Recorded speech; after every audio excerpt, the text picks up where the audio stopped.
మీరు గుర్తుపెట్టుకోండి. అలాగే ఈ వీడియో చూసిన తర్వాత ఒకసారి ట్రై చేయండి. మీరు మీ మౌత్ అనేది 2 రకాల ఎయిర్ ని ప్రొడ్యూస్ చేస్తుంది. ఒక ఎయిర్ ఏంటంటే వామ్ ఎయిర్, రెండో ఎయిర్ ఏంటంటే కోల్డ్ ఎయిర్.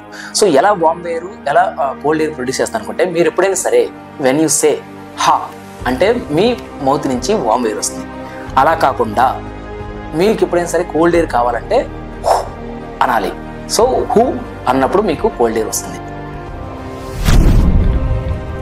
మనందరికి లాటరీస్ అంటే చాలా ఇష్టం కదా. మనం కూడా చిన్న తిరునాళ్ళకి వెళ్ళినప్పుడు చిన్న జరుగుతున్నప్పుడు ఈవెంట్స్ జరుగుతున్నాయి లాటరీ కొంటాం కదా. అయితే మీరు ఎప్పుడు ఆలోచించారా, ప్రపంచం మొత్తం మీద సంవత్సరానికి ఎంత ఖర్చు పెడతారు లాటరీ కోసం అని చెప్పేసి ఒక రీసెర్చ్ ప్రకారం $330 బిలియన్ ఖర్చు పెడతారంట ఒక సంవత్సరానికి. సో $330 బిలియన్ అంటే ఎంతో మీరు ఒకసారి కింద కామెంట్ చేయండి రూపీస్లో.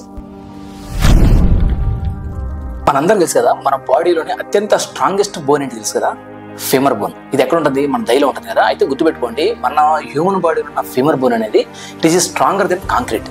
సో మీ కాళ్ళని మీరు జాగ్రత్త కాకపోండి, ఎందుకంటే ఇది కాంక్రీట్ కంటే కూడా గొప్పదైన, కాంక్రీట్ కంటే కూడా దృఢంగా ఉండే మన ఫీమర్ బోన్.